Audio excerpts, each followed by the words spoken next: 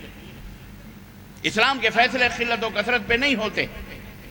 اسلام ایک شخص بھی لَن يَهْدِيَ اللَّهُ بِكَ رَجُلًا وَاحِدًا خَيْرٌ لَكَ مِنْ حُمْرِ النِّعَمِ، نبی کائنات نے فرمایا کہ تمہاری جد و جہد سے ایک بندہ بھی اگر صراط مستقیم پر آ گیا تو پھر تم کامیاب۔ ایک شخص کتنا قیمتی ہے اسلام کی نظر میں۔ بھیڑ جمع کرنا، بھیڑوں کی چال جمع، یہ اسلام کا مقصود نہیں ہے۔ اسلام کے اندر جو گہرائی ہے، جو گہرائی ہے، جو عمقیت ہے، جو حسن ہے، جو جمال ہے، یہ سب کو نہیں ملنے والا ہے۔ یہ قلیل من عبادی، بہت کم تھوڑے بندے ہیں جن کو یہ نعمت حاصل ہونے والی ہے۔ تو اے میرے مسلمان بھائیوں، اے بھارت واسیوں، اور اب برادران وطن بھی میرے مخاطب ہیں، اور اپنے کلمہ پڑھنے والے سارے مسلمان بھی، اس ناحیے سے کہ سب کلمہ توحید کے پڑھنے والے ہیں، میں آج ان کو بھی اور آپ تم سب حضرات کو، حاضرین کو بھی، اور میری آواز جہاں جہاں بھی جا رہی ہے ان تمام سننے والے بھائیوں اور بہنوں تک بھی اللہ یہ آواز پہنچائے کہ میں آج اس اجلاس میں صراط مستقیم کا تعارف پیش کر سکوں۔ تعارف تو سمجھتے ہیں نا، تعارف، تعریف، پہچان کیا ہے؟ ایک شخص ایک آدمی سے ملتا ہے، سلام و دعا کے بعد پوچھتا بھی آپ کی تعریف، ہاں جناب کی تعریف، حضور کی تعریف، یعنی آپ اپنے بارے میں بیان کریں، آپ کون ہیں، کہاں سے آئے ہیں، کس کے بیٹے ہیں، کس محلے میں رہتے ہیں، کس ملک کے ہیں، کیا تعلیم کیا ہے، تربیت، یہ تمام سب، کتنے بیوی بچے، کیا تفصیلات میں نہیں تو کم از کم مختصر سا تعارف پیش کر دیجئے کہ آپ کہاں سے آئے ہیں، کون ہیں، کیا کاروبار کرتے ہیں، اور آپ سے ملنے کا مطلب کیا ہے، ہم سے ہمارے پاس آنے کا مقصد کیا ہے، مختصر سا اور ایک تفصیلی تعارف ہوتا ہے۔ بہرحال آج کے اس مختصر سے وقت میں تو میں اسلام کا انتہائی مختصر ہی تعریف پیش کر سکتا ہوں۔ تفصیلات تو علماء آپ کو مسجدوں میں منبر و محراب سے ہر ہفتے اور ہر مہینے دعوت و تبلیغ کرنے والے ہمارے جو احباب ہیں ان سے آپ سنتے ہوں گے۔ عزیزان محترم، ان تمام تشکر آمیز، امتنان آمیز کلمات کے بعد اور اللہ تعالیٰ سے دعا کرتے ہوئے کہ اللہ تبارک و تعالیٰ ہماری اس حاضری کو قبول فرمائے اور اس چھیتر کو، اس علاقے کو، بلکہ پورے ہمارے عزیز وطن کو، پیارے وطن کو اللہ ہر شر اور ہر مکر و فریب سے اور ہر باطل اور جھوٹ اور شیطانوں کے ظلم و زیادتی سے اللہ تعالیٰ محفوظ رکھے اور ہمارے وطن کی حفاظت فرمائے۔ اس کے بعد میں اپنے موضوع کے اندر داخل ہو رہا ہوں۔ صراط مستقیم کیا ہے؟ صراط مستقیم کا تعارف ہر آدمی چاہتا ہے اور اللہ بھی چاہتا ہے، اللہ کی مرضی ہے، اللہ کی خواہش ہے، آپ چاہیں نہ چاہیں، لیکن اللہ تبارک و تعالیٰ یہ چاہتا ہے کہ میرا بندہ صراط مستقیم پہ رہے۔ اور اس کی سب سے بڑی دلیل کیا ہے؟ اس کی سب سے بڑی دلیل یہ ہے کہ 5 وقت کی نماز فرض ہوئی، 5 وقت کی نماز میں، 5 وقت کی نماز میں، وہ نماز فرض ہو کہ سنت ہو کہ تہجد ہو کہ قیام اللیل ہو کہ صلاۃ اللیل ہو، جنازہ ہو، نماز کا اطلاق جن جن چیزوں پر ہوتا ہے ان تمام کی ابتدا اور اس کے آغاز ہی میں اللہ تبارک و تعالیٰ نے سورہ فاتحہ کے پڑھنے کو فرض قرار دیا ہے۔ نبی کائنات نے فرمایا کہ من لم یقرأ بفاتحۃ الکتاب فلا صلاۃ لہ، جو سورہ فاتحہ نماز میں نہ پڑھے اس کی نماز نہیں ہوتی۔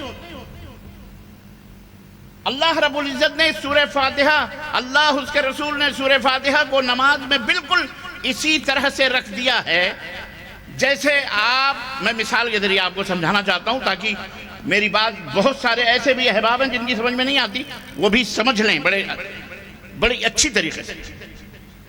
بالکل سورہ فاتحہ کی مثال ایسے ہی ہے جیسے آپ چائے بنانے کے لیے کیتلی رکھتے ہیں، ہماری مائیں بہنیں بیٹیاں بناتی ہیں چائے، آپ بھی بناتے ہیں، ہوٹل والا بھی بناتا ہے۔ کیتلی آپ نے رکھی، بالکل بھینس یا گائے کے تھن سے پیور دودھ نکال کر کے آپ نے کیتلی میں ڈالی، اس کے اندر آپ نے شکر بھی ڈالی، اس کے اندر آپ نے ادرک بھی ڈالی، اس کے اندر آپ نے لونگ بھی ڈالی، اس کے اندر آپ نے الائچی بھی کوٹ کے ڈالی۔ بہترین اسپیشل چائے چاہیے ہے کہ نہیں؟ آپ نے یہ تمام سب چیزیں اس کے اندر ڈالی اور بڑے پیار سے ڈالی، کھولایا آپ نے۔ کھولانے کے بعد پیالیوں میں ڈھال ڈھال کر کے لوگوں کو کہا کہ آپ لیجئے چائے پیجئے۔ مجھے آپ بتائیں کہ اگر وہ ہوٹل والا ہے تو لوگ اس کے ساتھ کیا سلوک کریں گے، اور اگر مہمان ہیں تو وہ آپ کے ساتھ کیا سلوک کرے گا؟ آپ مجھے اس کا جواب دیجئے کہ کیا اسے کوئی بھی عقل مند آدمی اس پیالی میں ڈھلی ہوئی دودھ کے اس کو کوئی چائے کہے گا؟ بولیے۔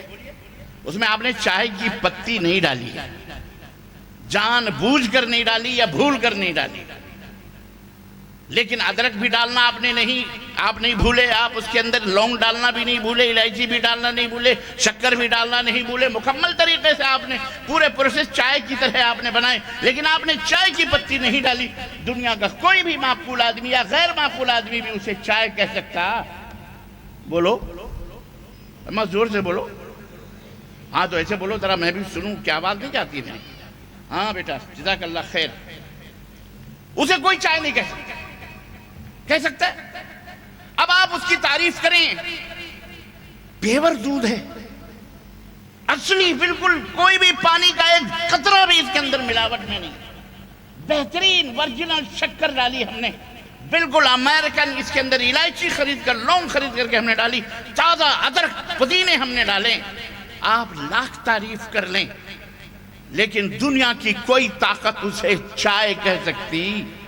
بولو، آواز دو ذرا، سمجھو اس حقیقت کو جو بات میں سمجھانا چاہتا ہوں۔ عزیزان محترم، اس کی اہمیت تو میں بعد میں ابھی بتاؤں گا، پہلے آپ یہ بنیاد تو سمجھ لیں۔ اسے کوئی چائے نہیں کہہ سکتا ہے۔ اب اس کے برعکس آپ نے چائے طلب کی، کسی نے ایک لوٹا پانی ڈالا اور چائے کی پتی ڈالی اور کچھ نہیں ڈالا، نہ ادرک ڈالا، نہ لونگ ڈالا، نہ الائچی ڈالی، نہ شکر بھی نہیں ڈالا۔ ہو سکتا ہے بہت سارے لوگ مشکور ہوں۔ مشکور سمجھتے ہو کس کو کہتے ہیں؟ آج نیا جملہ ملا ہے، حضرت مولانا بقیت السلف عبد الرحمن بن عبید الرحمن مبارک پوری حفظہ اللہ، ان کے بھائی ڈاکٹر عبدالعزیز حفظہ اللہ تشریف فرما ہے، ایک انتہائی معتبر شخصیت اس جلسے کی صدارت کرتی ہوئی، یہ ہم سب کے لیے بڑی ناز اور بڑے شرف اور سعادت کی بات ہے۔ آج میں ان سے جب ملنے گیا، بارش بڑی تیز ہو رہی تھی، باوجود اس کے جب ملنے گیا تو انہوں نے کہا آپ تو مشکور نہیں ہیں۔ تو میں تھوڑے سے اس میں کنفیوژن میں پڑ گیا، شیخ میں آپ کا تو مشکور ہوں، ممنون ہوں۔ کہنے لگے نہیں، وہ مشکور شکر والا مشکور، کہ مطلب آپ کو شکر تو نہیں ہے۔ تو وہی بات ہے، آپ نے شکر بھی نہیں ڈالی، کیونکہ بہت سارے لوگ آج کل شکر نہیں پیتے، اور آپ نے شیشے میں ڈھال کر کے وہ چائے کی پیالی یا چائے کا گلاس کسی کو بھی دیا، اور اس نے چکھی، اس چائے کو تھوڑی سی چسکی لی، فوراً وہ بولے گا یار یہ چائے میں آپ نے شکر نہیں ڈالی، یہ شکر آپ بھول گئے۔ یعنی کچھ نہیں ہے اس میں سوائے پانی کے اور سوائے اس چائے کی پتی کے، لیکن ہر بچہ غیر معقول شخص بھی دیکھے گا، پیے گا تو کہے گا یہ چائے، کہے گا کہ نہیں کہے گا؟ بولو۔ آپ لاکھ اب میں آپ کو اس مثال کا وہ بتا رہا ہوں کہ یہ مثال کیوں دی جاتی ہے۔ یہ مثال میں نے اس لیے دی ہے کہ بالکل یہی حال نمازوں کا بھی ہے۔ آپ سینت کر کے رکوع کریں، بڑے استقلال، بڑے اہتمام کے ساتھ سجدے کریں، پورا قرآن پڑھ ڈالیں، سوائے پورا قرآن پڑھ ڈالیں، سوائے سورہ فاتحہ کے، قل هو اللہ سے لے کر قل اعوذ برب الفلق سے لے کر کے پورا سورہ فاتحہ کو چھوڑ کر الف لام میم سے لے کر کے والناس کی سین تک پڑھ ڈالیں، اور آپ سجدہ بھی کر لیں، رکوع بھی کر لیں، بڑے ماشاءاللہ تبارک اللہ ہر آدمی کہے گا نمازی، لیکن اگر آپ نے اس میں سورہ فاتحہ نہیں پڑھی تو آپ بتائیں وہ نماز ہو جائے گی؟ کوئی بھی دنیا کا معقول آدمی نہیں کہے گا کہ اس کی نماز ہو جائے گی۔ کیوں؟ اس نے سورہ فاتحہ اس کے اندر نہیں پڑھی۔ بالکل یہی مثال ہے عزیزان محترم، چائے کی پتی نہیں ڈلی تو اس کو کوئی چائے نہیں کہے گا، چاہے وہ کتنی بھی الائچی لونگ سے بھری ہوئی ہو، لیکن اسی طرح سے سورہ فاتحہ اگر نہیں پڑھی آپ نے تو کوئی بھی نماز، اللہ کے نبی نے فرمایا کوئی بھی نماز من لم یقرأ بفاتحۃ الکتاب فلا صلاۃ لہ، اس کی نماز نہیں ہوتی، اس کی نماز نہیں ہوتی۔ وہ فرض ہو، نفل ہو، اکیلے ہو، منفرد ہو، خلف الامام ہو یا اکیلے پڑھے، کچھ بھی اس کی نماز نہیں ہوتی۔ عزیزان گرامی، اب آئیے کیا بات ہے سورہ فاتحہ میں جس کی یہ عظمت اور جس کو سبع مثانی بھی کہا گیا، جس سورت کے بارے میں آتا ہے یہ 2 مرتبہ نازل ہوئی ہے، جبریل سے 2 مرتبہ لے کر کے آئے۔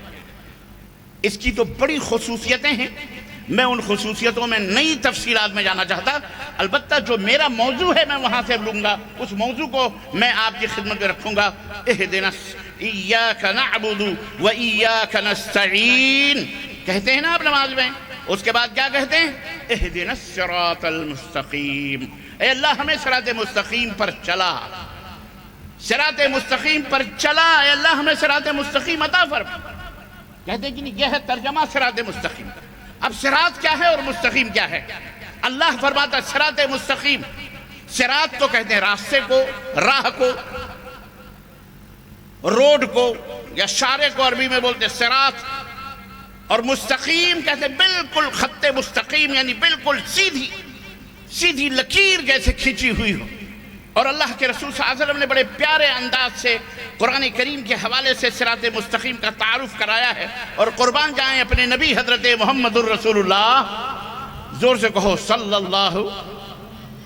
ہمیں یہ کہنے کی ضرورت نہ پڑے گی پڑھیے درود، جب بھول جائیں تو کہیں پڑھیے درود پاک اللہم صلی اللہ، اب پتہ لمبے پر پھر نہیں یاد آیا، پھر مولوی کہتا ایک دفعہ اور جھوم کے پڑھی، پھر نہیں یاد آیا پھر کہے گا رسول اور آل رسول پر ایک مرتبہ اور پڑھی، اتنے میں اس کا گٹکا سب ختم ہو جاتا ہے، سب۔ ہمیں نہ کہنا پڑے، کیونکہ ہم نبی کائنات حضرت محمد الرسول اللہ صلی اللہ علیہ وسلم کے اوپر آپ کا نام سن کر درود پڑھنے کو فرض سمجھتے ہیں۔ نہ کوئی پڑھے تو وہ اللہ کے نبی نے بد دعا فرمائی ہے کہ وہ ہلاک و برباد ہو جائے، یہ ہمارے نبی کا فتویٰ ہے۔ جبکہ بھارت کے نہیں بلکہ بر صغیر کے مفتیوں نے یہ فتویٰ دیا ہے کہ ایک دفعہ پڑھ لیا فرض ادا ہو گیا، اس کے بعد پڑھے نہ پڑھے کوئی حرج نہیں ہے۔ تب کیا کرے؟ انگوٹھے چومنے پہ لگا دیا ہے، نہ پڑھو چلو چومو، انگوٹھے چوم۔ یہ ہے صراط مستقیم سے انحراف۔ میں بتاؤں گا بھی، جلد بازی نہ کرو، آج میں انشاءاللہ صراط مستقیم کی وہ تشریح اور وہ وضاحت کر کے جاؤں گا انشاءاللہ تبارک و تعالی، جو رب کا قرآن بولے گا یا محمد الرسول اللہ صلی اللہ علیہ وسلم کا فرمان بولے گا۔ بہت بھینگا مچھلیاں ہو گئیں، میں درخواست کروں گا تمام بر صغیر جہاں جہاں بھی دنیا میں اردو بولی جاتی ہے اور ہماری زبان سمجھنے والے موجود ہیں، علماء ہوں عوام ہوں، کہ یارو صراط مستقیم کو اپناؤ، آؤ صراط مستقیم کیا ہے جسے نبی نے بیان کیا ہے، رسول نے بیان کیا، اللہ نے بیان کیا، اس کو سمجھو۔ اللہ کے حبیب صلی اللہ علیہ وسلم فرماتے ہیں، حضرت جابر رضی اللہ تعالیٰ عنہ کی روایت ہے، فرماتے ہیں کہ خط لنا رسول اللہ صلی اللہ علیہ وسلم خطاً، اللہ کے نبی صلی اللہ علیہ وسلم نے زمین کے اوپر اپنی انگلی مبارک سے، شہادت کی اس انگلی سے ایک لکیر کھینچی، لمبی سی لکیر کھینچی، لمبی سی، اور وہ نہ بھی مثال دے کر کے سمجھائیں، پھر بھی اللہ اکبر، اللہ کے اس پیغام کو انہوں نے اپنی امت تک پہنچایا ہے۔ بولو پہنچایا کہ نہیں پہنچایا؟ اللہ اکبر۔ لیکن کیا بات ہے! بڑے سے بڑے خیر و برکات کے حاصل کرنے کے طریقوں کو اللہ کے نبی نے بہت کم مثالوں سے سمجھایا ہے، لیکن صراط مستقیم کی ڈیفینیشن کیا ہے، تعریف کیا ہے؟ نبی کائنات نے اپنی امت کو، مردوں کو، عورتوں کو کتنی گہرائی اور کتنی حکمت سے سمجھا دیا کہ جاہل سے جاہل ان پڑھ آدمی کے بھی سمجھ میں وہ آ جائے کہ صراط مستقیم کیا ہے۔ آپ صلی اللہ علیہ وسلم نے ایک لکیر کھینچی، حضرت جابر کہتے ہیں بیچ میں، وَخَطَّ خَطَّيْنِ عَنْ يَمِينِهِ، اور دو لکیریں اس بیچ کے لائن، اس جو لکیر تھی بیچ کی، اس بیچ کے دائیں طرف دو لکیریں کھینچی، اور اس لکیر کے بائیں طرف آپ نے دو لکیریں کھینچی، یعنی دو ادھر اور دو دائیں اور دو بولو بائیں۔ اب میں اس بحث میں نہیں جاؤں گا کہ نبی رحمت نے چار ہی لکیریں کیوں کھینچی، یہ بحث میں نہیں جاؤں گا۔ البتہ یہ ضرور میری سمجھ میں آتی ہے باتیں، چار چوپٹا ناس ہوتی ہیں، لیکن بعض لوگ کہتے ہیں بھی چار یار بھی ہیں۔ بہرحال خیر یہ سب زبانی بحث اور زبانی اس میں نہیں جانا چاہ رہا۔ میں اتنا جانتا ہوں کہ حضرت جابر نے فرمایا دو لکیریں دائیں دو لکیریں بائیں، اور پہلے سے ایک لکیر بیچ میں، اور پھر آپ نے اس بیچ والی لکیر پر اپنے اس شہادت کی انگلی کو رکھتے ہوئے فرمایا، اور قرآن کی آیت تلاوت فرمائی اور فرمایا وَأَنَّ هَذَا صِرَاطِي مُسْتَقِيمًا فَاتَّبِعُوهُ۔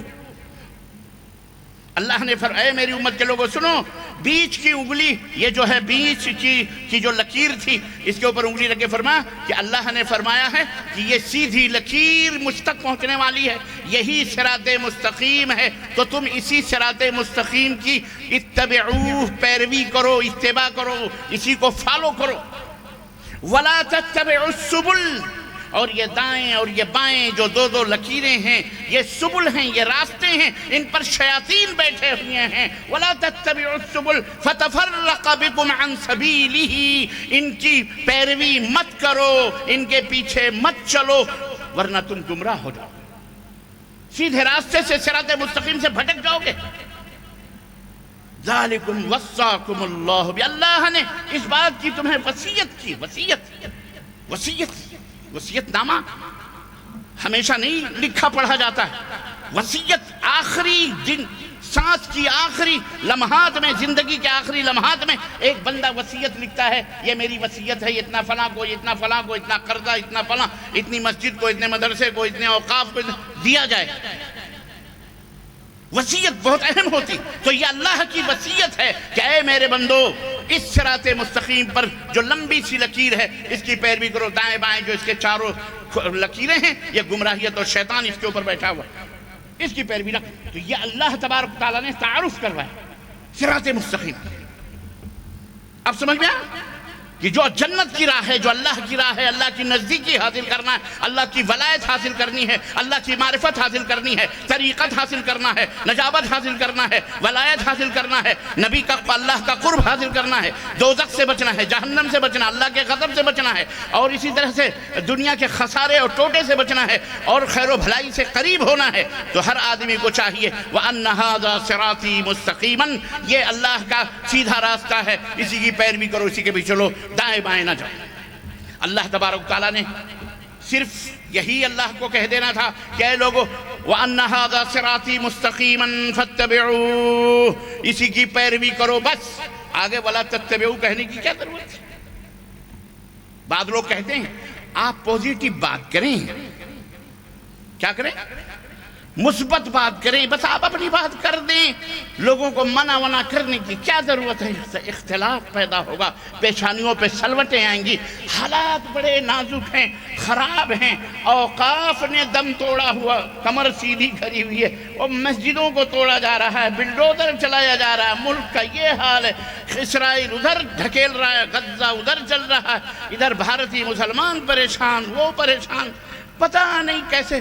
اللہ کے بندو مجھے ایک بات بتاؤ، کینسر کے مریض کو اگر آپ خمیرہ گاؤ زبان کھلائیں، پستہ بادام ہماری مائیں بہنیں پیس پیس کے، اللہ نہ کرے ان کا کوئی بھائی، ان کا شوہر یا ان کے رشتے، ان کا کوئی، اللہ نہ کرے ہزار بار کوئی اگر اس مرض کا دشمن بھی نہ اس میں مبتلا ہو، بہرحال اگر کوئی مبتلا ہو جائے اور حکیم صاحب اسے بڑی بڑی دوائیں، بڑے بڑے خمیرہ گاؤ زبان اور دودھ اور دہی اور جناب بادام اور پستے بولیں کہ اس کو کوٹ کوٹ کر کے کھلاؤ پلاؤ،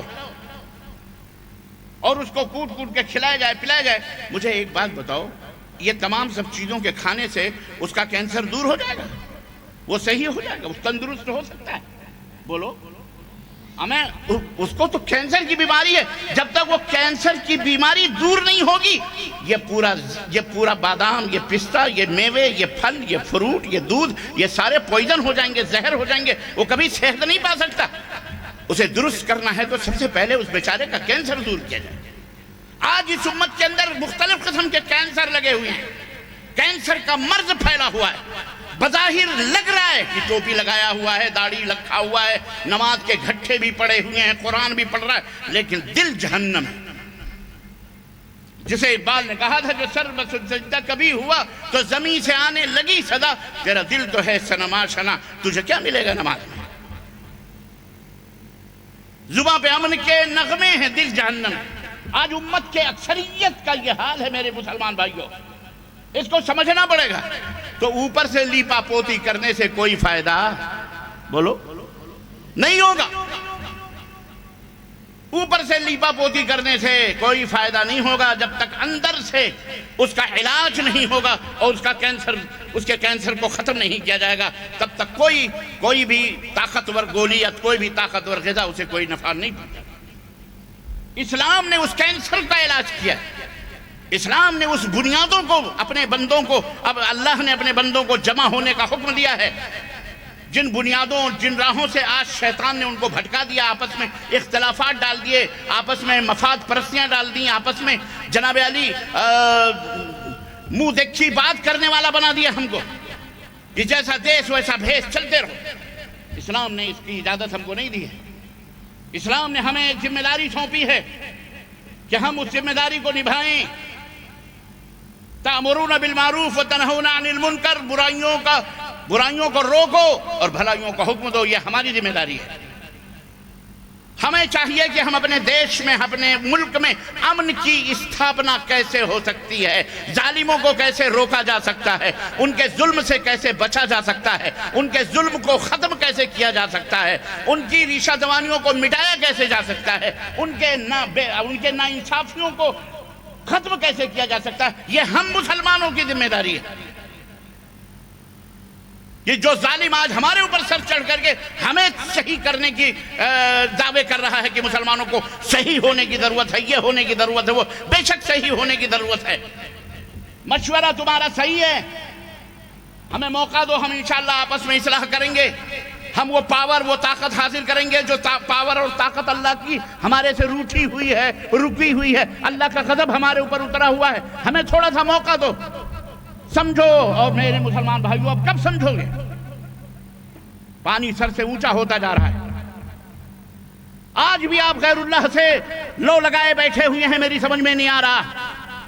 وہ غیر اللہ جو خود اپنی حفاظت نہیں کر سکتے، جو خود بھی مر سڑ گل گئے، سب کچھ ختم ہو گئے، پھر بھی آج آپ ان کو مددگار، فلانی مشکل کشا اور پتنی حاجت روا اور پتنی کیا کیا سمجھے بیٹھے ہوئے اللہ کے مقابلے میں۔ تمہیں کوئی بچا رہا ہے؟ وہ جو ایک فقیر تھا، کہتے ہیں کہ فقیر نہیں، پاگل خانے میں جب نہرو جی مشاہدہ کرنے کے لیے، دورہ کرنے کے لیے پاگل خانے میں گئے تو جا رہے تھے، ایک پیڑ پر ایک پاگل بیٹھا ہوا تھا، ادھری سے گزرے، شیروانی ورانی تو پہنتے تھے نہرو جی، تو اس پاگل نے ان کو بلایا، کہا ادھر آؤ۔ نہرو جی گئے، وہ تھوڑا نیچے آیا، اس نے کہا کون ہو؟ کہا کون ہو؟ تو نہرو جی نے کہا میں اس ملک کا وزیر اعظم ہوں، پرائم منسٹر ہوں۔ تو اس نے کہا آہستہ بولو۔ کہا کیوں؟ کہا باہر میں نے بھی یہی کہا تھا۔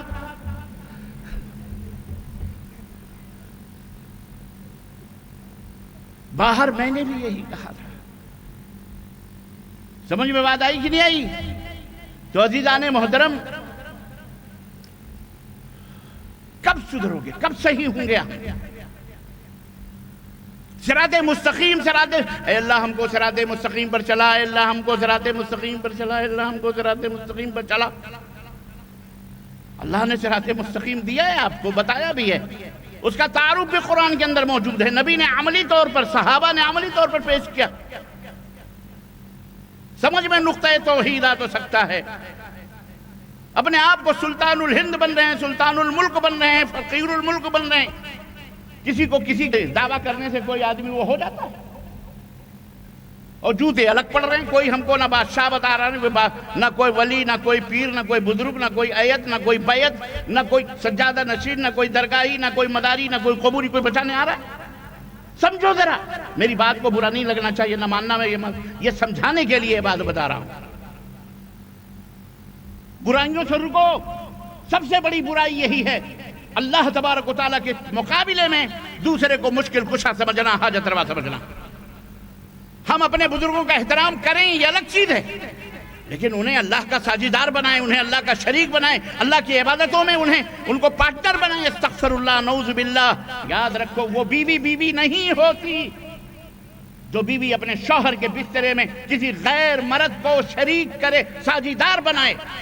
وہ کتنی ہی وفادار کیوں نہ ہو، وہ کتنی ہی ملنسار کیوں نہ ہو، وہ کتنی ہی شوہر کے پاؤں سر دبانے والی کیوں نہ ہو، بہترین کھانے پکانے والی، کپڑا دھلنے والی، پریس کرنے والی، فرما بردار، مطیع، حکم ماننے والی، سب کچھ ہو، لیکن اگر اس نے ایک دفعہ بھی اپنے بسترے پر کسی غیر مرد کو سلایا تو ہمیشہ کے لیے اس کی یہ تمام وفائیں اور اس کی یہ تمام ملنساریاں اور اس کے تمام خدمات شوہر لمحے کے اندر ختم کر کے، لات مار کر کے اس کو دروازے سے باہر کرتا ہے. بولو کرتا ہے کہ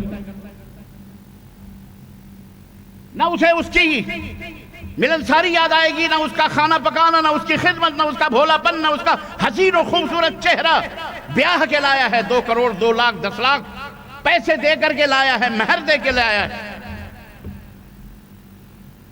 لات مار کر کے باہر کرے گا کہ ایسی طوائف کی مجھے ضرورت ہے.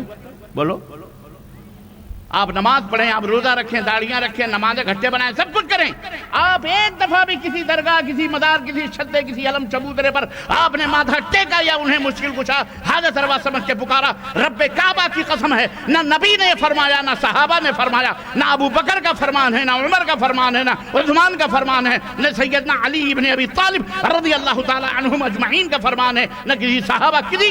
کسی کا یہ عمل، کسی کا یہ دین، یہ صراط مستقیم نہیں ہے. یہ بتانے کی ہمیں ضرورت پڑ رہی ہے. اس کی وجہ یہ ہے کہ آج ہمارے درمیان بہت سارے سے بھولے بھالے لوگ موجود ہیں جنہیں ہاتھ پکڑ کر کے بھی سمجھایا جاتا ہے لیکن سمجھ میں نہیں آتا، تو تھوڑا تھپڑ مارنا پڑتا ہے، تھوڑا دھکا دینا پڑتا ہے. ابے ایسے نہیں سمجھ تو ایسے سمجھ. تجھے ہم جنت کی طرف لے کے آ رہے ہیں، تو جہنم کی طرف بھاگا جا رہا، باولا بنا ہوا ہے. عزیزان گرامی، بڑی دل تڑپتا ہے. اللہ کی قسم میرے مسلمان بھائیوں اور اے میرے مولوی حضرات، مدارس کے اندر قرآن و سنت کی تعلیم دینے والوں، اللہ کے لیے سدھر جاؤ. آپ سدھرو، آپ کا سدھرنا امت کا سدھرنا انشاءاللہ تبارک و تعالی. قرآن و سنت کو لائحہ عمل بناؤ، صراط مستقیم کا تعارف کرواؤ. صراط مستقیم کیا ہے؟ ایسے ضمیر فروش، دین فروش مولوی موجود ہیں کہ کہاں کی اینٹ کہاں کا توڑا، بھان متی سے رشتہ جوڑا، نہ قرآن نہ حدیث. اپنے بنائے ہوئے للو پنچو جمن سبراتی کو صراط مستقیم بتاتے ہیں. صراط مستقیم یہ ہے، صراط مستقیم وہ ہے، صراط. عجیب و غریب معاملہ ہے. ہمارے دیش کے اندر کچھ ایسے ایک طبقہ موجود ہیں جو تمام خداؤں کا مرکز اور سینٹر بھارت ہی کو بنائے ہوئے ہے. نہ امریکہ میں وہ موجود ہیں، نہ چائنا میں، نہ جاپان میں. جہاں نہیں وہاں ترقی، اور جہاں یہ بیٹھے ہیں وہاں تنزلی ہیں. اللہ کی قسم. ایسے ہی ہمارے کلمہ پڑھنے والوں میں ایک طبقہ ایسا ہے جس نے سب کا سارے اولیاء اللہ بھارت ہی کے اندر اپستھت ہوئے ہیں. بقیہ کہیں نہیں اولیاء اللہ، نہ چائنا میں، نہ امریکہ میں، نہ سعودیہ میں، نہ کہیں نہیں موجود ہیں. یہی موجود ہیں کیونکہ ایسے احمق موجود ہیں. جو چاہے آپ کا حسن کرشمہ ساز کرے. خیرت کا نام جنو رکھ دیا، جنو کا خیرت. میرے مسلمان بھائیو، اللہ کے لیے دل کا درد ہے جو میں آپ کی خدمت میں رکھ رہا ہوں. سمجھو اس کو اللہ کی قسم. رب کائنات کے قرآن پر ایمان ہے کہ نہیں ہے؟ اگر ہے تو یہ بے غیرتی کیوں ہے؟ کیوں یہ انحراف ہے اللہ کے قرآن سے؟ کیوں یہ انحراف ہے حضرت محمد الرسول اللہ صلی اللہ علیہ وسلم کے فرمان سے؟ کیوں جھوٹ کیوں بولتے ہو؟ اور اے مسلمانوں، تمہارے عقلوں پر پتھر پڑ گئے ہیں کیا؟ تمہیں سمجھ نہیں آتی؟ تمہیں نہیں سمجھ آتی کہ جو مرنے کے بعد نہ اپنا غسل کر سکا، نہ اپنا کپڑا اتار سکا، نہ خود چل کے قبرستان جا سکا، لوگوں نے اس کے کپڑے اتارے، اس کے پوتڑے دھلے، اس کے پیخانے پیشاب کو صاف کیا، لوگوں نے اسے کپڑے اتار کر اس کو کفن پہنایا اور اسے کندھوں پہ لاد کر نومن مٹی کے نیچے دفن کر دیا. تمہاری سمجھ میں نہیں آتا؟ وہ تمہیں کیا دے سکتا ہے؟ قبر کے نیچے پہنچتے ہی کرامتوں کا سوتا ابل پڑا. واہ بھائی واہ، زندہ باد ہندوستان، زندہ باد کے مسلمانوں تمہارے واہ. کب سمجھ میں آئے گی؟ کب اپنے رب کو پہچانو گے؟ کب اللہ نے جو صراط مستقیم جو صبح و شام رکھتے ہو اور نہیں مل رہا، اس کا مطلب یہ ہے کہ کہیں کھوٹ ہے، اسی لیے آپ کو نہیں مل رہا ہے.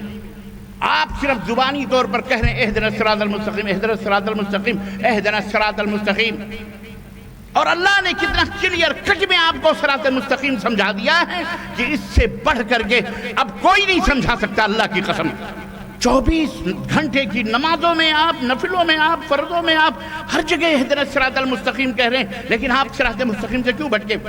اگر سب ایک راستے پہ چل رہے ہیں تو پھر ایک دوسرے کو غلط راہوں پر بتا کیوں رہا ہے؟ کیوں کہہ رہا ہے تم راستے سے بھٹک گئے؟ وہ کہہ رہا ہے وہ راستے سے بھٹک گئے. وہ کہہ رہا ہے ہماری جماعت صراط مستقیم پر ہے. وہ کہہ رہا ہے ہماری جماعت صراط مستقیم پر ہے. وہ کہہ رہا ہے ہمارا فرقہ صراط مستقیم پر ہے. وہ کہہ رہا ہے ہمارے مفتی صاحب، ہمارے علامہ صاحب صراط مستقیم پر ہیں. بس ہر آدمی کیوں؟ اگر ایک ہی رخ پر سب جا رہے ہیں تو پھر ایک دوسرے کے خلاف کیوں؟ وجہ کیا ہے؟ وجہ یہ ہے کہ انہیں صراط مستقیم کی سمجھ نہیں ہے. الگ الگ ٹولیاں بنا کر کے اپنے آپ کو صراط مستقیم کا ٹھیکیدار سمجھا ہوا ہے. ہم کہتے ہیں صراط مستقیم وہ ہے جو اللہ کا فرمان ہے، جس پر اللہ کا فرمان ہے، اور صراط مستقیم وہ ہے جس پر حضرت محمد الرسول اللہ صلی اللہ علیہ وسلم کا فرمان ہے. یہ ہے صراط مستقیم. اللہ تعالیٰ نے وضاحت کری.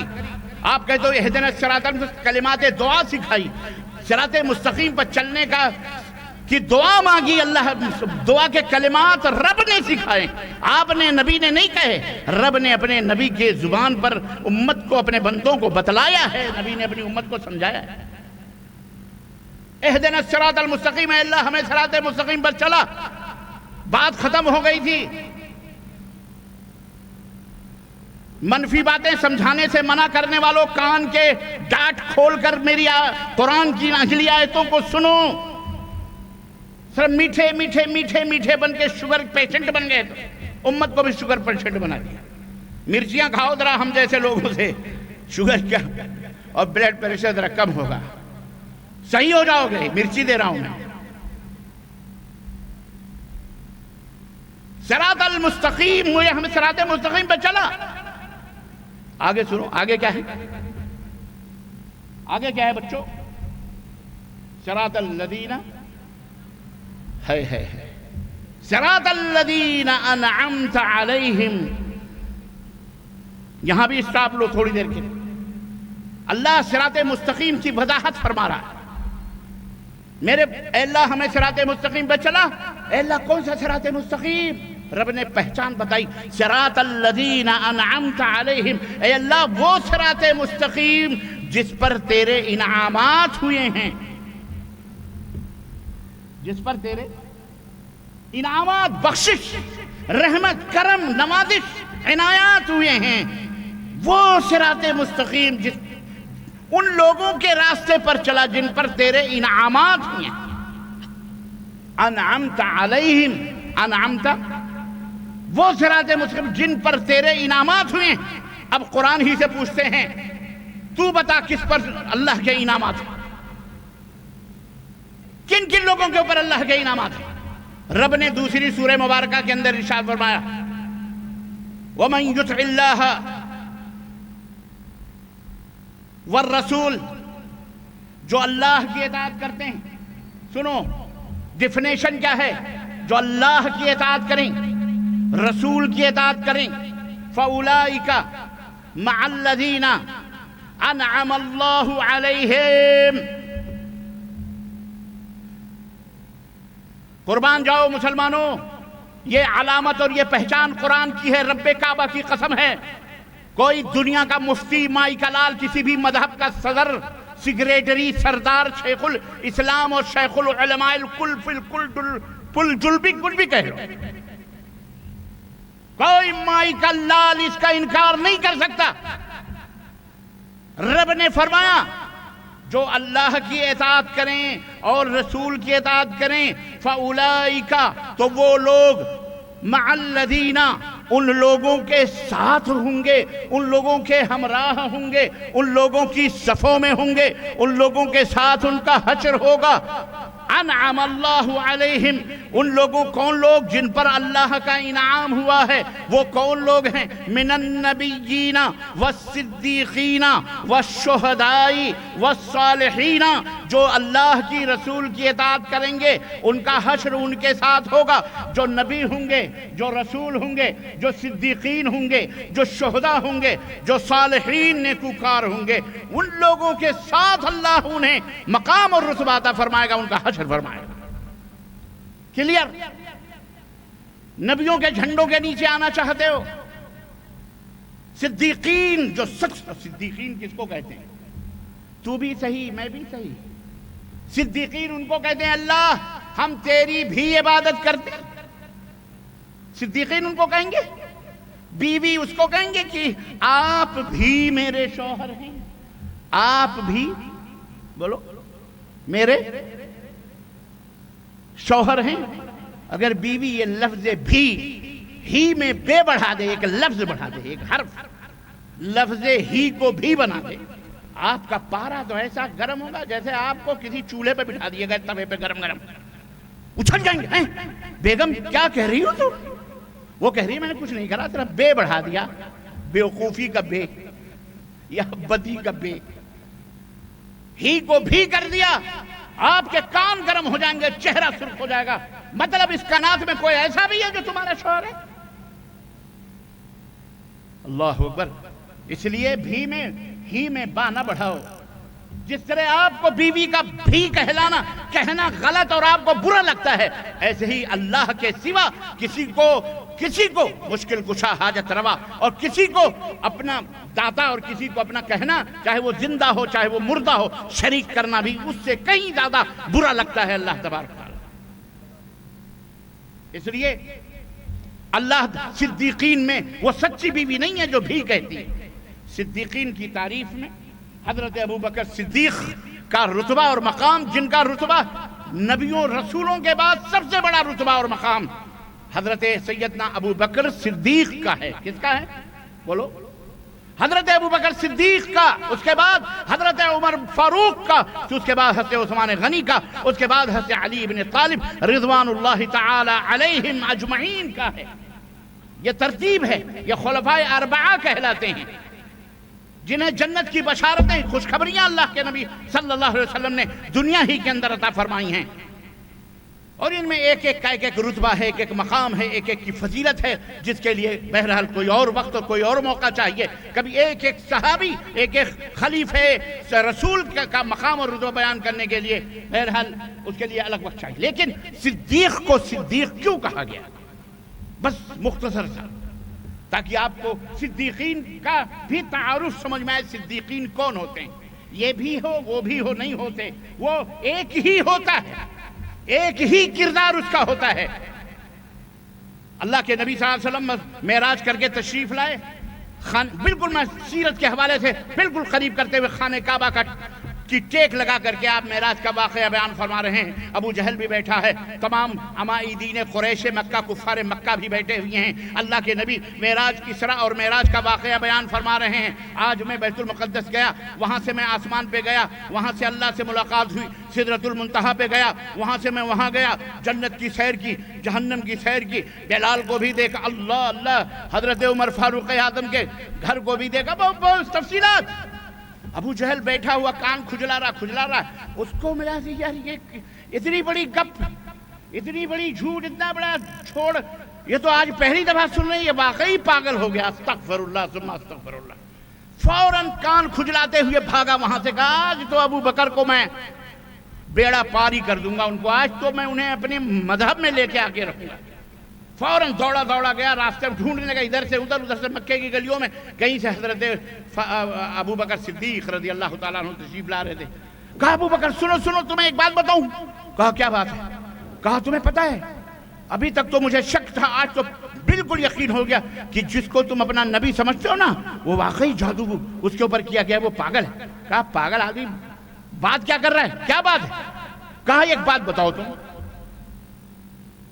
فلسطین جانے کے لیے کتنا ٹائم چاہیے؟ اگر ایک تیز رفتار اونٹ سے سفر کیا جائے تو کتنا مہینہ، کتنا دن لگے گا؟ تو حضرت ابو بکر نے کہا 1.5-2 مہینے لگیں گے جانا اور 1.5-2 مہینے میں آ جانا۔ کہا واقعی؟ کہاں، ہم سب جانتے ہیں تاجر ہیں، اتنا ٹائم تو لگے گا ہی۔ کہا سچی بات ہے؟ کہا سچی بات ہے۔ کہا اور اگر یہ کوئی کہے کہ میں ایک ہی رات میں فلسطین گیا اور واپس آیا، تو حضرت ابو بکر صدیق نے کہا وہ جھوٹا ہے۔ کہاں جھوٹا ہے نا؟ کہاں جھوٹا ہے؟ خوش؟ کہا سنو، ابھی میں کعبہ سے ہو کے، خانہ کعبہ سے آ رہا ہوں، تمہارا دوست جو محمد ہے نا صلی اللہ وہ علیہ وسلم، وہ بیٹھ کر کے لوگوں کو یہی پاٹ پڑھا رہا ہے کہ میں گیا تھا فلسطین اور ایک ہی رات میں واپس بھی آ گیا۔ اب یہاں دیکھیں کردار، یہاں دیکھیں منہج، یہاں دیکھیں ایمان، اور یہاں دیکھیں صراط مستقیم کیا ہے۔ سیدنا ابو بکر صدیق نے کہا اللہ کی قسم، یہ نبی کائنات نے یہ بات فرمائی ہے؟ کہاں اللہ کی قسم، کعبے کے رب کی قسم، محمد نے یہ بات کی ہے صلی اللہ علیہ وسلم۔ پھر ابو بکر صدیق نے کہا تو قسم کھا، واقعی؟ کہا رب کے، کعبے کے رب کی قسم، اللہ کی قسم، محمد نے یہ بات کہی۔ کہا پھر قسم کھا، پھر قسم کھا۔ کہا کعبے کے رب کی قسم ہے، میرے کانوں نے سنے ہیں محمد یہی کہہ رہے تھے کہ میں فلسطین گیا تھا آیا تھا۔ تو سیدنا ابو بکر صدیق نے کہا کہ واقعی اگر تو اپنے کہنے میں، قسم کھانے میں سچا ہے، تو میں بھی کعبے کے رب کی قسم کھا کے کہتا ہوں کہ میرے نبی نے اگر یہ بات کہی ہے تو واقعی وہ فلسطین گئے تھے اور رات ہی میں فلسطین سے واپس بھی آ گئے۔ اللہ کہے پاگل ہے تو، بولے تو کچھ بھی کہہ لے، ہم تو ان کی ان باتوں کے اوپر بھی بھروسہ کرتے ہیں کہ وہ کہتے ہیں کہ جبریل آیا تھا اور جبریل چلا گیا، ہم نے دیکھا بھی نہیں، ہمیں یقین آ جاتا ہے کہ میرا نبی کہہ رہا ہے تو سچ کہہ رہا ہے۔ حضرت سیدنا ابو بکر صدیق رضی اللہ تعالیٰ عنہ خانہ کعبہ میں آئے، اللہ کے نبی بیٹھے ہوئے تھے، آگے پورا واقعہ بیان کیا تو اللہ کے نبی نے پوچھا تم نے کیا کہا ابو بکر؟ ابو جہل کے اس سوال پر تم نے کیا کہا؟ تو ابو بکر نے پورا واقعہ بیان کر دیا کہ میں نے اس کو یہ جواب دیا۔ تب نبی کائنات کا چہرے مبارک چمک اٹھا اور آپ نے فرمایا انت الصدیق، انت الصدیق، انت الصدیق۔ یہ ہوتی ہے صدیقیت، یہ نہیں کہ یہ ہے وہ ہے فلاں۔ ارے جہاں رب کا قرآن آ جائے، جہاں نبی کا فرمان آ جائے، بات ختم، سارے فتنے ختم، سارے مولوی عالم فاضل اور سب الگ، اور نبی کائنات صلی اللہ علیہ وسلم کا فرمان ایک طرف۔ ساری کائنات میں سب سے بھاری ہے، یہی ہے صراط مستقیم۔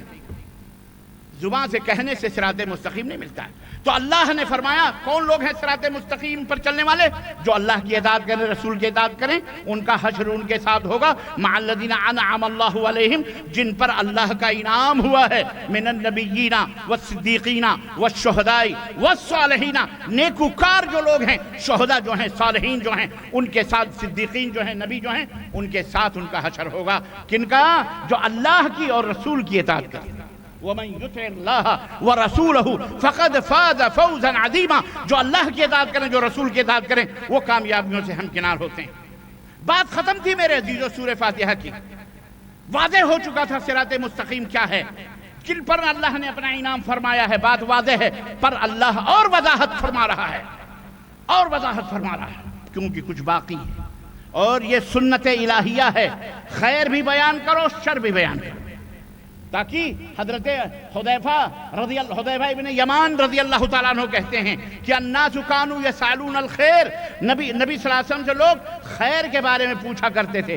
سوال کون کون سی چیز نیکی ہے، کون کون سی چیز خیر ہے، کون کون سی چیز سے رتبہ ملے. لیکن میں اللہ کے نبی سے خیر نہیں پوچھتا تھا، میں اللہ کے نبی سے شر کے بارے میں پوچھتا تھا. اللہ کے نبی شر کیسے آئے گا، وہ شر کیسا ہے، وہ شر کیوں آئے گا، اور پوچھتا تھا. تو اللہ کے نبی مجھے بتاتے تھے. کیوں پوچھتا تھا؟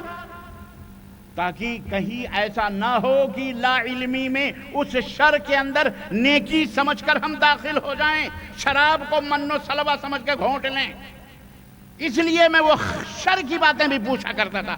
اس لیے یہ سنت الہیہ ہے کہ جب کلمہ اللہ نے پڑھایا بھی تو سب سے پہلے شر بتایا ہے، پھر خیر کی تعلیم دی ہے. مسلمانوں نقطے کے اوپر غور کرو. مولوی حضرات، علماء حضرات جو لوگوں کو گمراہیت کے اور ضلالت کے دلدلوں میں لے جا کے گھسیڑتے ہو.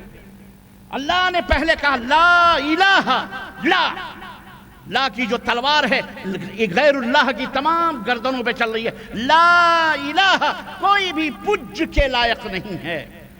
زمین ہو، سورج ہو، آسمان ہو، دیو ہو، دیوتا ہو، آدمی ہو، انسان ہو، پیر ہو، نبی ہو، شہید ہو، ولی ہو، انسان ہو، جانور ہو، حیوان ہو، مٹی ہو، پہاڑ ہو، جنگل ہو، دریا ہو، ناگ ہو، سانپ ہو، بچھو ہو. لا الہ، کسی کی بھی پوجا نہیں ہے. کوئی معبود برحق نہیں ہے، کوئی سچا معبود نہیں ہے. یہ جتنے بھی پوجے جا رہے ہیں یہ سارے کے ساری عبادتیں جھوٹی اور تمام پج جھوٹے اور پوجنے والے بھی جھوٹے. سچا کون ہے؟ الا اللہ. کون ہے؟ سوائے اس اللہ کے جو ساری کائنات کا مالک و مولا ہے، اسی کی پوجا ہے. بقیہ کسی کی پوجا بولو. یہ علل اعلان ڈکے کی چوٹ پر یہی صراط مستقیم ہے، یہی بہترین اور سیدھا سیمنٹڈ ایشور پرماتما کی طرف پہنچنے کا راستہ ہے. اس کے علاوہ رب کا تک پہنچنے کا کوئی راستہ موجود بولو. ہاں، اپنے آگ کو آگ میں جلا لو، آگ کے اوپر لوٹ لو، انگاروں کے اوپر کودو، ناچو، بدن کو پھاڑو پھوڑو، ٹھنڈی گرمی سب میں خوب تپسیا، جنگل بھوکے مرو. سب غلط راستے ہیں. صراط مستقیم رب کو پانے کا یہ راستہ نہیں ہے کہ مجاوری کرو، درگاہوں، چلوں، چبوتروں کی عبادت اور پوجا کرو، وہاں دانوں دکشن کرو. یہ صراط مستقیم نہیں ہے، یہ یہود و نصارہ کا راستہ ہے. سنو، اسی سورہ فاتحہ کے اندر اللہ نے فرمایا انعمت علیہم غیر المغضوب علیہم ولا الضالین. اے اللہ ان کی راہوں پہ نہ چلا جن کے اوپر تیری پھٹکار پڑی ہے، دھتکار پڑی ہے، جو ملعون ہیں، لعنتی ہیں. کون ہیں وہ پتہ ہے مسلمانوں؟ سنو وہ کون ہیں. وہ اسی زمین کے اوپر رہنے والی ایک قوم ہے جسے جوس کہا جاتا ہے، یہودی کہا جاتا ہے. یہ وہ قوم ہے جس کے اوپر اللہ کی دھتکار ہے، پھٹکار ہے، لعنت ہے. ضربت علیہم الذلہ اینما ثقبوا، جہاں بھی جائیں گے یہ ذلت و رسوائی ان کے مقدر ہوگی چہروں پر. اب آپ کہو گے بھی غزہ میں یہ کیوں ہو رہا، بہت سارے لوگ بگنے بجاتے خوب بڑے کلیجے ٹھنڈے کر، سعودی عرب تو سعودی عرب ہوا تو سعودی عرب فلاں تو ڈھکا، یہ وہ دنیا بھر کا گالی دے کر کے پیٹ ٹھنڈا کر لیتے ہیں. ارے عقل کے پیدلو، اللہ تمہیں ہدایت عطا فرمائے. اب یہ دیکھیے آپ، یہ مسلمان ہیں جنہیں دیکھ کے شرمائے ہو ہیں. اب پتہ نہیں، پھر ہم نہیں کہہ سکتے پتہ نہیں کیا ہو رہا ہے، شادی ہو رہی ہے، بیاہ ہو رہا ہے یا پوجا ہو رہا ہے، پتہ نہیں کیا ہو رہا ہے. لیکن کسی بھی چیز میں مال کو صرف کرنا، خرچ کرنا بیجا طور پر، یہ بھی صراط مستقیم سے بھٹکا ہوا معاملہ ہے. اس کے اوپر نہ کسی نبی کا. اگر مسلمان ہیں اور یہ پٹاخے پھوڑ رہے ہیں تو ان کو چاہیے کہ ہوش کے ناخن لیں کہ اللہ اور اس کے رسول اگر ایمان لاتے ہو تو اس کا حکم نہیں دیا ہے انہوں نے شادی اور بیاہ میں. خیر وہ موضوع کہیں چینج نہ ہو جائے، میں دوسری طرف نہ چلا جاؤں، میں اپنی بات ختم کرنا چاہتا ہوں. لیکن کیا کریں، آپ غزہ کے اوپر رو رہے ہیں، ہم ان کے اوپر رو رہے ہیں. اسی وجہ سے یہودی پیٹ رہا ہے، ٹھونک رہا ہے، مار رہا ہے، ڈھکیل رہا ہے، یہی وجہ ہے. اب تم کہو گے کہ وہ بیچارے تو فلانے ہیں، ڈھکانے. ارے وہ فلانے ڈھکانے جب کسی کی ہاں میں ہاں ملاؤ گے تو تمہارا حشر بھی وہی ہونے والا ہے. میں ایک واقعہ اکثر و بیشتر بیان کرتا رہتا ہوں کہ کسی میڈک کی کسی چوہے کے ساتھ دوستی ہو گئی. تو میڈک نے کہا بڑا پیار ہے، بڑی محبت ہے، اور کبھی کبھی تمہاری یاد آتی ہے تو میں بڑا پریشان ہوتا ہوں، تم پانی میں ہوتے ہو، میں پانی میں ہوتا ہوں، تم خشکی میں ہوتے ہو، تو ملنے کا کوئی سبیل، کوئی راستہ بناؤ۔ تو میڈک رام نے کہا ایسا ہے کہ ایک دھاگا ڈھونڈتے ہیں، دھاگے کا ایک سرا میں اپنے پیر میں باندھ لیتا ہوں، دوسرا سرا تم اپنے دم میں باندھ لو، جب محبت شباب پہ آئے، چرائے، تو تم دم ہلانا، میں پیر ہلاؤں گا، سمجھ جائیں گے ملنا چاہتے ہیں، میں پانی سے باہر آ جاؤں گا، تم بل سے باہر آ جانا، اس طرح دوستی گانٹھ لیں گے، سیر و تفریح کریں گے، پکنک منائیں گے، گھومیں گے، ٹہلیں گے، سب کچھ کریں گے، انجوائے کریں گے۔ دوستی کر لی، دھاگا باندھ لیا، اس نے دم میں، اس نے باندھ لیا میڈک نے پیر میں، دونوں اپنے اپنے رستے۔ ایک دفعہ موقع ملا، دم ہلنا شروع ہوئے اس کے، اور پیر میں اس کی رسی ہلی، سمجھ گیا کہ دوست نے یاد کیا، وہ پانی سے نکلا، ادھر چوہے رام نکلے پانی سے، بل سے باہر، اور دونوں جا ہی رہے تھے، اتنے میں ایک شکاری پرندہ جو ہے، وہ جو اڑتا رہتا ہے اس کو کیا کہتے ہیں؟ چیل۔ کیا کہتے ہیں؟ باز۔ ہاں جی، اسی کو چیل بھی کہتے ہیں۔ باز ہو یا چیل ہو، وہ اپنے شکار کی تلاش میں، وہ الگ بیٹھا ہوا اڑ رہا تھا، دیکھا ایک طرف سے چوہا، ایک طرف سے میڈک، اس کو لالچ لگی، وہیں سے اس نے نیچے سے پرندہ اوپر سے آیا، ٹپ سے پکڑا چوہے کو بھی، چوہا اس کی مرغوب غذا ہے، چوہے کو پکڑا، لے کے اڑا۔ اب جب چوہے کو لے کے اوپر اڑا تو اس کے ساتھ ساتھ میڈک بھی لٹکا ہوا ہے، تو لوگوں نے کہا یار چوہا تو چیل کا مرغوب کھانا ہے، وہ تو اڑا چوہے کو لے کے جا رہا ہے، چیل جا رہی ہے، یہ میڈک کہاں جا رہا ہے؟ کہا اس نے بیعت کی دی ہے، اسی کی دوستی میں جا رہا ہے۔ تو پیار کرو تو ایسے لوگوں سے جو جنت میں لے جانے والے، ہم فقیروں سے کرو جن کے جہنم کا، جن کی جنت کا کچھ پتہ ہی نہیں، ان سے آپ لب لگائے ہیں بیعت کرنے، جن کا اپنا ہی پتہ نہیں جنت میں جائے گا کہ جہنم میں جائے گا، حرام خور ہیں۔ تو ایسے نہ رشتے جوڑو کہ کہیں وہی میڈک والا حشر ہو کہ حضرت میڈک بھی اڑے جا رہے ہیں، لوگ دوستی میں، محبت میں، چل بیٹا، گل میں، گلشن میں، نسیم سحری میں بلبلو دیکھ لو کہ گھات میں صیاد نہ ہو۔ جنت صراط مستقیم، جنت کا راستہ ہے، رب نے بتایا ہے، اگر تم بھٹکو گے تو جہنم، اس کے علاوہ کچھ بھی نہیں۔ اور میں اللہ کے سامنے کہوں گا کہ اللہ، میں نے بتایا تھا عملوں میں، پوری قوم کو بتایا گا، پورے بھارت کو بتایا تھا، ویڈیو چل رہے تھے، سب کچھ ہو رہا تھا، میں نے سمجھایا تھا صراط مستقیم کیا ہے، کھول کھول کے بتایا تھا۔ اللہ نے منع فرمایا صراط مستقیم کیا ہے، تعریف کی، کن لوگوں کی اتباع پیروی کرنی ہے اس کی بھی تعریف کی، پھر کن لوگوں سے بچنا ہے رب نے وہ بھی بتایا ہے۔ کیا؟ یہود۔ کیا؟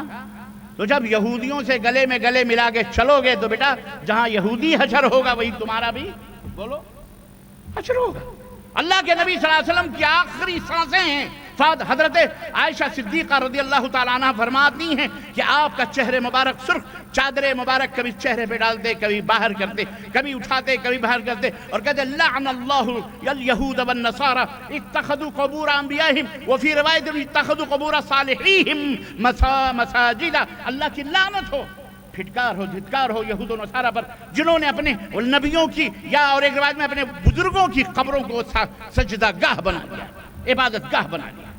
لعنت ہوتی ہے لوگ تو ملعون شخص کے اوپر کبھی اللہ کی رحمت نازل، اللہ اسے مٹاتا ہے، اسے اس کے سزا دیتا ہے۔ اور گیہوں کے ساتھ دنیا میں مشہور ہے، گیہوں کے ساتھ گھن بھی پیسا جاتا ہے۔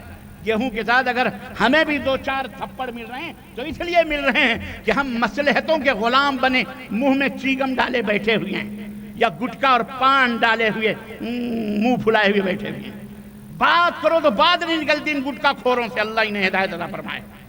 سدروں نے منہ کے کینسر ہیں، اللہ کی قسم، منہ میں کینسر پیدا، یہ منہ ہے تمہارا، اللہ رسول کا نام لینے کے لیے اللہ نے بنایا، گٹر نہیں بنایا ہے کہ اس کے اندر غلاظتیں پھینکو۔ یہ غلاظت ہے، یہ بیڑی، یہ سگریٹ، یہ گٹکے، یہ تمباکو، نوجوان منشیات آج ہندوستان کے کونے کونے، گلی گلی، جناب علی ٹرکوں کے بھاؤ سے کالج یونیورسٹی کے گیٹوں پر بکتے ہیں، فری میں بچوں کو، قابل بچوں کو برباد کرنے کے لیے۔ یہ بھی صراط مستقیم سے بھٹکے ہوئے لوگ ہیں۔ کس کس چیز کی طرف نہیں؟ صراط مستقیم ایمان اور عقیدے کی اصلاح سے لے کر سماج اور معاشرے کے تمام بگاڑ کو صراط مستقیم شامل ہے۔ صراط مستقیم یہ ہے کہ نبی نے اپنی بیٹی فاطمہ الزہرا رضی اللہ تعالیٰ عنہ اللہ اکبر، سیدۃ نساء الجنہ، جنت کے تمام خواتین کی، عورتوں کی سردار حضرت فاطمہ الزہرا، حیا اور شرم کی پیکرے شرم و حیا، جن کے آنچلوں کو دیکھ کر شرمندگی اور حیا سے فرشتے بھی اپنی نگاہوں کو جھکا لیتے ہیں، حضرت فاطمہ الزہرا رضی اللہ تعالی عنہ، جو تمام جنتی عورتوں کی سردار ہوں گی۔ اللہ اکبر، اللہ اکبر، کن کا نام آیا ہے میری زبان پر، ان کا نکاح فرما رہے ہیں سیدنا علی ابن ابی طالب رضی اللہ تعالی عنہ۔ آئے نبی کی خدمت پہنچے، ڈرتے ڈرتے کہا اللہ کے نبی مجھے فاطمہ سے شادی کرنی۔ آپ نے فرمایا مہر لاؤ، مہر لاؤ۔ نبی کی گود میں علی نے بھی پرورش پائی تھی، اللہ کے نبی صلی اللہ علیہ وسلم کے چچیرے بھائی بھی تھے وہ۔ آج اگر ہمارے سامنے ایسا مسئلہ آ جائے نا تو ہم نہ جانے کتنے شکوک و شبہات اور اوہام کے دلدلوں میں جا کے پھنسیں گے۔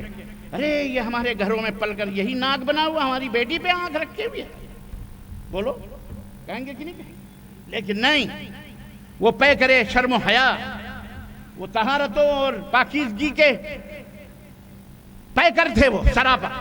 اللہ کے نبی صلی اللہ علیہ وسلم نے کہا مہر لاؤ، کہنے لگے میرے پاس کچھ بھی نہیں، کہا لاؤ مہر، بغیر مہر کے میں کیسے فاطمہ کا ہاتھ تمہارے ہاتھوں میں؟ یہ ہے نبوی طریقہ، یہ ہے صراط مستقیم جو نبی بنیاد معاشرے اور سماج کی اصلاح کی بنیاد رکھ رہے ہیں۔ یہ کس طرح سے میاں بیوی ملتے ہیں اور پھر ان سے اولاد پیدا ہوتی، اور کس طرح سے صالح بیج پڑتی ہے تو صالح درخت پیدا ہوتے ہیں۔ اللہ کے رسول صلی اللہ علیہ وسلم اپنی بیٹی کا نکاح کہہ رہے مہر لاؤ۔ سیدنا علی رضی اللہ تعالیٰ عنہ کی درع، جو جنگ میں لڑائی کا جو ساز و سامان تھا، لے کے بازار مدینہ کی طرف گئے۔ حضرت عثمان غنی ادھر سے آ رہے تھے، کہتے کہاں جا رہے ہو؟ کہنے لگے یہ درع بیچنے جا رہا ہوں۔ کہا کیوں؟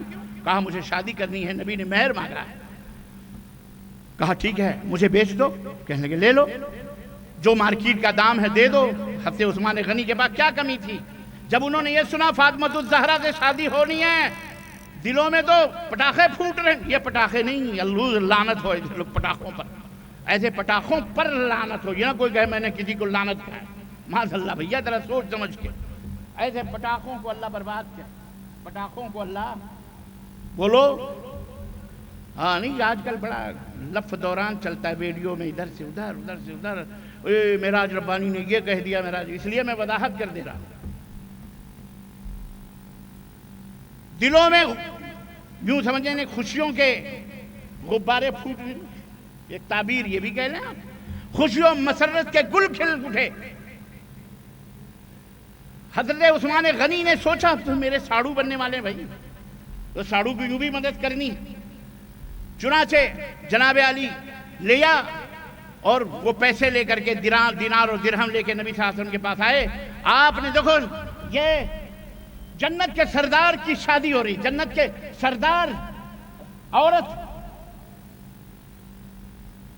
جنتی عورتوں کی سردار فاطمہ الزہرا اور سیدہ شباب اہل الجنہ اور جنت کے سرداروں کی ماں کی شادی ہو رہی، حضرت سیدہ شباب اہل الجنہ، حضرت حسین رضی اللہ تعالیٰ عنہ، حضرت حسن رضی اللہ تعالیٰ عنہ، ان کے اماں کی شادی دیکھو، اور آج ہم منحوسوں کی بھی شادی دیکھو، ہماری بھی شادی دیکھو، نسبت خاک رابع عالم پاک، کہاں ہمارا، کہاں راجہ بھوج، کہاں گنگما تیلی، ہماری بھی شادیاں ہوتی ہیں۔ کیسی لڑکی والا بیچارہ ڈھونڈ ڈانٹ کے کہیں اچھا پڑھا لکھا لڑکا پاتا ہے؟ بھیا ہم ایسا کرنے آئے ہیں، حالانکہ لڑکے والے کو چاہیے کہ وہ لڑکی ڈھونڈے، کنواں پیاسے کے پاس نہیں آتا بلکہ پیاسا کنویں کے پاس جاتا۔ لیکن بہرحال یہ ہمارے بھارت کی بدقسمتی ہے اور ظالموں کی صحبتوں کا یہ اثر ہے کہ ہم نے الٹا، ہم ہر کام الٹا ہی کرتے ہیں، اللہ کو پکارنے کے بجائے غیر اللہ کو پکارتے ہیں، اور پتہ نہیں اور بہت ساری مثالیں ہیں۔ ہونا یہ چاہیے کہ لڑکی والا لڑکا ڈھونڈے اپنی مطلوبہ کو، محبوبہ کو شادی کریں، لیکن یہاں الٹا۔ اب لڑکی والا پایا کوئی اچھا لڑکا کہ بھیا چلو ہماری بیٹی بیاہ دیتے ہیں، اب وہاں لڑکے والے کی لسٹ آتی ہے، اور بعض جگہوں پہ تو لسٹ بڑی خاموشی کی ہوتی ہے، ٹھک ٹھک کیا ہو رہا ہے؟ اچھا یہ یہاں نیچے کچھ ہے، بہرحال کیا میں کہہ رہا تھا؟ لسٹ آتی، 2 ویلر، چارپائی، ساکس، موزے، جوتے، چمچے، ڈبے، کتنے پلنگ، کتنی چارپائیاں، کتنے فرنیچرز، کتنا کیا. اور بعض جگہوں پہ کہتے ہیں کہ نہیں ہم مانگتے نہیں ہیں. بیٹا سب پتہ ہے مانگتے نہیں ہو، لیکن تمہاری آنکھیں، تمہارا چہرہ کیا کہہ رہی ہیں بیٹی والا سمجھ جاتا ہے. تو ایک مسئلہ اس اہل علم کے شہر میں آپ جرت کر کے ہوئے بتاتا جاؤں، جس کو آج ہمارے ہاں جہیز کہا جاتا ہے اور بعض لوگ اس کو دہیج بولتے ہیں. یہ اسلام کے اندر حرام ہے، یہ اسلام کے اندر ظلم ہے. اسلام کی بات میں کر رہا ہوں کیونکہ اسلام میں بہت سارے فرقے، بہت ساری جماعتیں. اسلام کے یہاں لینا بھی جرم ہے اور دینا بھی جرم ہے. شرعی عدالت کے اندر اسلام میں دہیج دینا بھی جرم ہے اور دہیج لینا بھی حرام ہے. اور جن لوگوں نے لیا ہے قیامت کے دن یہ پورے جہیز کا سامان اپنی گردنوں پہ لاد کر اللہ کے سامنے لائیں گے. یہ جمع کرنا پڑے گا اللہ کے سامنے وہاں، سسرے کو مجبور کر کے یا کسی بھی طریقے سے ہیلے اور بہانے. آپ نے جو جہیز کے سامان لیے یا دیے ہیں، یہ اپنے ان معصوم بچوں کا حق مارا ہے، لڑکوں کا، اور ان کا حق ہے 4 لاکھ. اب یہاں تو پتہ نہیں کتنا لینے دیتے ہیں، لیکن ہم نے دیکھے ہیں بہت سارے ادھر بہار اور پوروانچل اور سیمانچل اور کون سا سارے چل میں اکثر و بیشتر یہی چلاؤ چل رہا ہے. 10 لاکھ، 15 لاکھ، 4 لاکھ، 20 لاکھ، 25 لاکھ برچکائی دی جاتی ہے جہیز کے نام پر. پھر اس کے بعد صوفے، پھر اس کے بعد کرچی، پھر جوتے، چپل. اس بھکاری کو دیا، ننگے کو دیتے ہیں کہ اللہ بے ننگے تجھے اس لیے دے رہے ہیں ننگے تاکہ میری بیٹیوں کو تو ستانا نہیں. ظالم مردود جا کے چلو بھر پانی میں ڈوب کے مر جائے. اب آپ کہیں گے ہم نے تو لے لیا مولانا، آپ کریں تو کیا کریں؟ گلے میں تو اٹکی. اب آپ نے تو حرام کہہ دیا.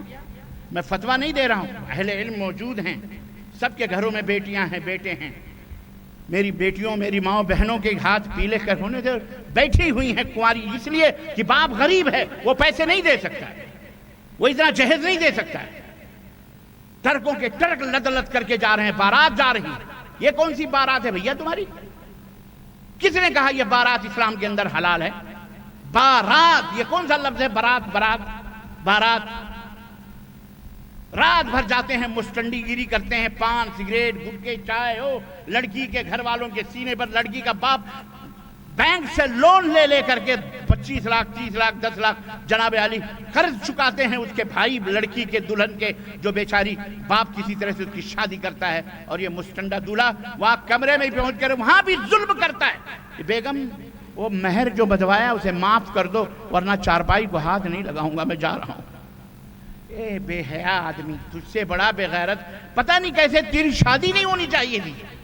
اصلاً تو مرد ہے ہی نہیں، تو نامرد سے بھی بدتر ہے. سعودی عرب میں بھی شادی ہوتی ہے. خود رسول اللہ صلی اللہ علیہ وسلم کی بیٹی شہزادی کی شادی ہو رہی ہے، شہزادی رسول کی سیدہ جنت کے عورتوں کے، جنتی عورتوں کے سردار فاطمہ الزہرا رضی اللہ تعالی عنہا، ان کی شادی ہو رہی ہے. اور اللہ کے نبی حضرت علی کے لائے ہوئے پیسے کو ایک مٹھی کہتے ہیں اس سے فاطمہ کا گھر بناؤ، اس سے فاطمہ کے کیا کہتے ہیں چولہے برتن کا انتظام کرو، اس سے فاطمہ کے بسترے اور کپڑے کا انتظام کرو، اتنے پیسے سے فاطمہ کے خوشبوؤں کا انتظام کیا جائے. علی رضی اللہ تعالیٰ عنہ کی کمائی ہے، سیدنا علی رضی اللہ تعالیٰ عنہ کی کمائی ہے. انہی کی کمائی سے دلہن کے کپڑے بن رہے ہیں، انہی کی کمائی سے سب کچھ، گھر تیار ہو رہا، مکان تیار، سب کچھ تیار ہو رہا ہے. اللہ، یہ ہے صراط مستقیم، شادی کا سیدھا راستہ. اس طرح سے شادی کرو تو کون پیدا ہوگا؟ اس طرح سے شادی کرو گے تو حضرت حسن جیسی ہستیاں پیدا ہوں گی، جنت کے نوجوانوں کے سردار پیدا ہوں گے. حضرت حسین جیسی ہستیاں پیدا، جنت کے سرداروں کے جنتی لوگوں کے سردار پیدا ہوں گے. اور جب ایسے جہیز دے کر لے کر پیدا کرو گے تو مائیکل جیکسن ان کی اولاد پیدا ہوگی. انگڑے بھنگڑے نچنے گانے ٹیڑے پھیلے ایسے ٹیڑے میڑے اٹاخے پٹاخے بیڑی سگریٹ گٹکے کھانے والے تمباکو ایسے ذلیل بچے پیدا ہوں گے، تعلیم سے کورے دور، اخلاق سے کورے دور، روڈوں سڑکوں پر بیٹھ کر کے سیڑھی بگریٹ چڑھانے والے، سیڑھیاں مارنے والے، دوسروں کی بہو بیٹیوں کے اوپر غلط نظر ڈالنے والے۔ صراط مستقیم یہاں بھی ہمیں آواز دیتا ہے کہ ہمارا معاشرہ قرآن و سنت کی روشنی کے اوپر مرتبط ہونا چاہیے، اسے احساس بنانا چاہیے۔ ہماری شادی، ہمارے بیاہ، ہماری صرف مسجدیں نہیں، یہ مسجد اللہ کا گھر ہے، اندھیری کھڑی ہوئی۔ آپ نے ہزاروں لاکھوں روپے پان اور بیڑی اور سگریٹ پر پھونکتے ہو، میری مائیں بہنیں بھی فضول خرچی ہیں۔ میں سب سے آرزو کروں گا اور سب سے میں درخواست کروں گا کہ انشاءاللہ اس سال یہ مسجد مکمل ہو جانی چاہیے، انشاءاللہ تبارک تعالیٰ۔ بولو انشاءاللہ۔ یہاں سے نکلنا چاہے تمہاری جیب میں چمنی ہوگی وہ ڈال کے جانا، یہ اس کا مطلب یہ بھی نہیں کہ چمنی دینا۔ اللہ کے بندے بعض لوگ زبان بھی پکڑ لیتے ہیں، یہ مولوی نے کہا چمنی دو۔ ہم جب یہ کہتے ہیں کہ اگر چڑیا کے گھر کی طرح برابر بھی مسجد بنائی تو اللہ جنت میں تمہارے گھر بنائے گا، تو کہتے ہیں بس یہی 2-4 میٹر والی مسجد بنا لو، بات ختم، جنت تو ویسے مل جائے۔ ایسی شیطانی نہ کرو۔ جتنے بھی لوگ آئے ہیں اس مسجد کا تعاون کرتے ہوئے نکلیں گے انشاءاللہ تبارک و تعالی۔ صراط مستقیم کی مکمل تشریح میں نے آپ حضرات کی خدمت میں کر دی ہے۔ یہ قصہ لطیف ابھی ناتمام ہے، جو کچھ بیان ہوا ہے وہ آغاز باب ہے۔ بہرحال میں اپنے وقت سے زیادہ چل رہا ہوں، بہرحال میں گزارش کروں گا کہ آپ حضرات یہاں سے جب نکلیں گے تو سب کچھ انشاءاللہ اللہ اس مسجد کی تعمیر کی سوچ اور فکر لے کے نکلیں گے۔ اللہ تعالی ہمیں اور آپ کو صراط مستقیم پر چلائے، صراط مستقیم کے اوپر قائم و دائم رکھے، اور اللہ رب العزت ہم سب، ہمارے آنے والی نسلوں، ماں بہنوں، بیٹیوں، سب کو قرآن و سنت کا اللہ تبارک و تعالی مبلغ اور داعی اور چلنے والا بنائے۔ آمین یا رب العالمین۔ وصلی اللہ علی نبینا محمد وعلی آلہ وصحبہ اجمعین۔ والسلام علیکم ورحمۃ اللہ وبرکاتہ۔